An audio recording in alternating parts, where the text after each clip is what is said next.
রাত্রি 12:30 বাজে, সারাক্ষণ ফোন করেছে, আমি ছিলাম না, কি ব্যাপার বুঝতে পারছিলাম না। 12:30 তখন বলেছে হ্যাঁ আমি বাড়ি ফিরেছি, তখন এসে বাড়িতে বলতে আসে রাত 12:30 চিঠি দিতে আসছে। এত গুরুত্বপূর্ণ চিঠি চোর ধরতে পারে না। 12:30 সময় একটা পুজো কমিটির কাছে চিঠি দিতে এসছে যে তোমাদেরকে একটা নোটিশ দিচ্ছি। দেখুন আপনারা কোথায় আছি আমরা। আপনি ভাবুন একটা লোক, আমরা বলছি গত 2 বছর আগে, যে বছর আমরা রাম মন্দির করেছিলাম, শিয়ালদা ডিভিশন অ্যানাউন্স করেছিল তাদের সোশ্যাল মিডিয়ায় যে 1 কোটি টিকিট বিক্রি করেছে পুজোর 5 দিনে। 1 কোটি টিকিট। শিয়ালদা তখন তো কোনো সরকারি কর্মচারী আসেনি, কোন স্কুলের ছেলে মেয়েও আসেনি। তো যারা এসেছিল তারা ঠাকুর দেখতে এসেছিল, আর যারা শিয়ালদায় নেমেছে তারা সন্তোষ মিত্র স্কোয়ারে নেমেছে। তাদেরকে যদি ওই শিয়ালদার পাশের গলি দিয়ে ঢুকিয়ে, মির্জাপুর দিয়ে হাঁটিয়ে, তাদেরকে যদি কলেজ স্কোয়ার ঘুরিয়ে সেন্ট্রালে যদি হয়ে লেকতলায় আসতে পাঠায়, কিন্তু ইন্ডিয়া বিগনেস। এর আগের বার 1-2 বছর আগে জিনিস হয়েছিল, আশেপাশের ছোট পুজো প্যান্ডেল পাবলিক ভেঙে দিয়েছিল। ছোট গলির রাস্তা, বিভিন্ন রাস্তা দিয়ে লোকে ঢুকে হচ্ছে, তাতে অন্য পুজো করে ক্ষতিগ্রস্ত। আমি এই অঞ্চলের সমস্ত মানুষকে, আমি সারা বাংলার মানুষকে বলবো এর বিরুদ্ধে সংঘবদ্ধ। ওটা লিখে দেয় না, সিঁদুরেই অনেকে চুলকানি হয় না, কিন্তু এটা আমি আপনাদের বলছি, আপনারা দেখবেন ভারতবর্ষের মানুষ এটাকে মনে রাখবে, তাদের মনে দাগ কাটবে, দেশাত্মবোধক থাকবে, সাম্প্রদায়িক সম্প্রীতি থাকবে। এখানে প্রত্যেকটি যেভাবে আমরা সাজাবো সেটা মানুষের মনের ভেতরে লেখা পাবো।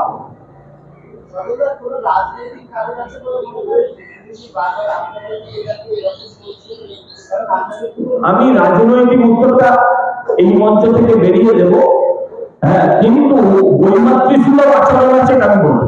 আসলে আমরা গত 10 বছরের বেশি সময় আমরা মুখ্যমন্ত্রী অনুদান নিই না। আমরা মনে করি সরকারি টাকা, জনগণের টাকা খেলা মেলায় নষ্ট করতে পারে না। তাই আমরা গত প্রথম বছর একবার 10,000 টাকা আমরা নিয়েছিলাম। তখন কেউ রাস্তায় বসে থাকতো না, চাকরির দাবিতে, চাকরি হারানোর প্রতিবাদে। তারপর থেকে আমরা কখনোই টাকায় হাত দিই। তখন রাজনৈতিক অবস্থান আমার ব্যক্তিগতভাবে হয়তো অন্য ছিল, কিন্তু আইডিওলজিক্যালি ভাবে সেদিনও যাচ্ছিল, আজকেও তাই।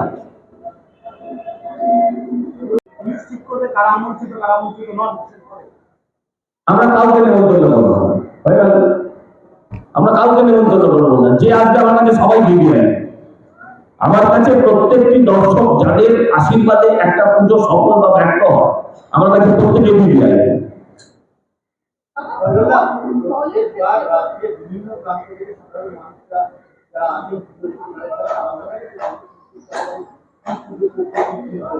গত 2 বছর আগে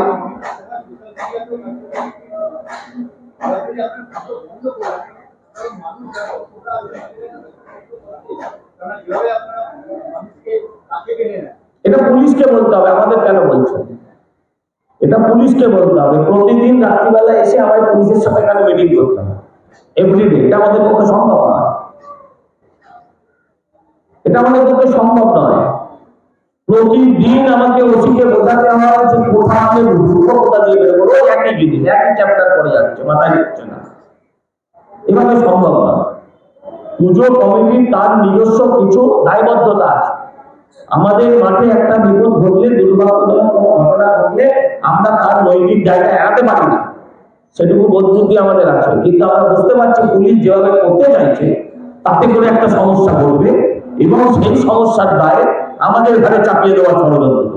তাই আমি আপনাদের মাধ্যম দিয়ে জনগণের কাছে এবং আপনাদের কাছে এটা আগাম জানিয়ে রাখলাম যে পুলিশ একটা ষড়যন্ত্রে লিপ্ত হয়েছে, যা অত্যন্ত ভিন্ন। এবং গত 4 বছর ধরে প্রত্যেক বছর যেমন দুর্গাপুজোর চতুর্থী আছে, পঞ্চমী আছে, ষষ্ঠী আছে, সেরকম আমাদের পুজোর ষষ্ঠী পুজো করতে পুলিশ আছে। সেটা বন্ধ করা। মুখ্যমন্ত্রী খুব খুশি হয়ে রাস্তায় নামেন যখন বাংলা ভাষা নিয়ে, আর বাংলা শ্রেষ্ঠ উৎসব তারই পুলিশ বন্ধ করতে চায়, এটা দুর্ভাগ্যজনক। ইম্পর্টেন্ট পুজো নয় তাই আসে না, ইম্পর্টেন্ট পুজো নিশ্চয়ই আসছে, ইম্পর্টেন্ট পুজো নয় তাই আসে না। যেখানে ক্রাউড ম্যানেজমেন্ট করছে সেখানে ক্রাউড ম্যানেজমেন্ট নিয়ে ওনার কি অভিযোগ? গত এতগুলো বছরে একটা ইনসিডেন্ট দেখাতে পারবেন এই পুজোকে কেন্দ্র করে? গত 90 বছরের পুজো, এই 90 বছরের ইতিহাসে ভগবানের আশীর্বাদে, মা দুর্গার আশীর্বাদে একটাও ইনসিডেন্ট দেখাতে পারবে যে ইনসিডেন্টকে কেন্দ্র করে উনি এই ধরনের কথা বলে বলতে পারেন?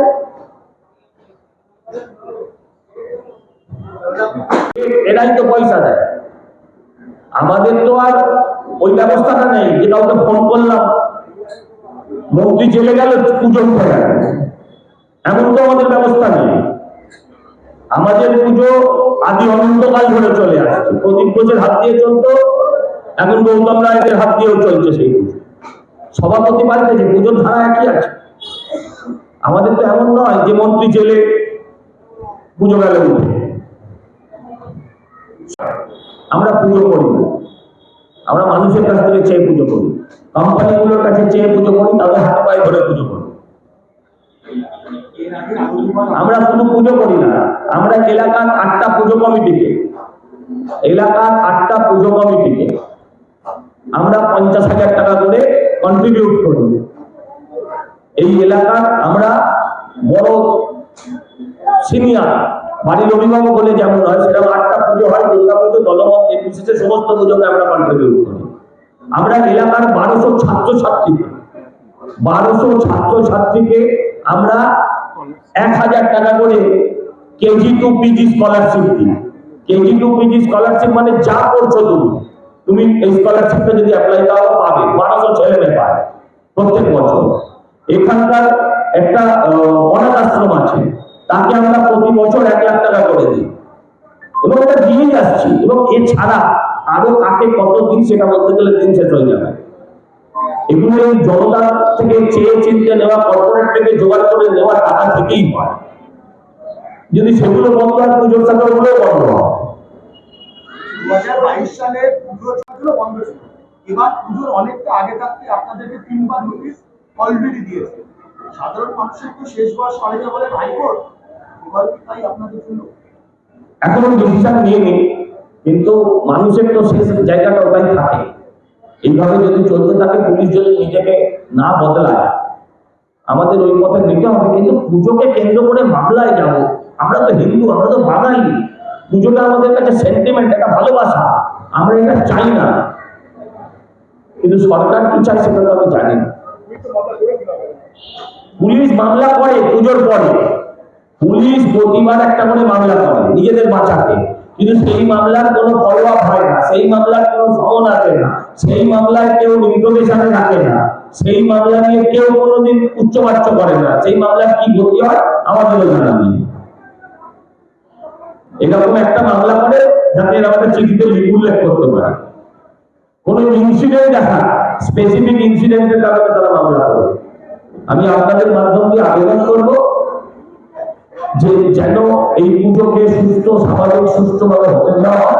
আমরা পুলিশের সাথে সহযোগিতা করতে সমস্ত রকম ভাবে প্রস্তুত। পুলিশ যেন পুজো কমিটিকে সহযোগিতা করে, তারা একে অপরকে বিরোধী পক্ষ হিসেবে যেন না মেনে। আমাদেরকে মানলে আমাদেরও একটা সময় তাই মনে হয় পুলিশ আমাদের বিরোধী পক্ষে।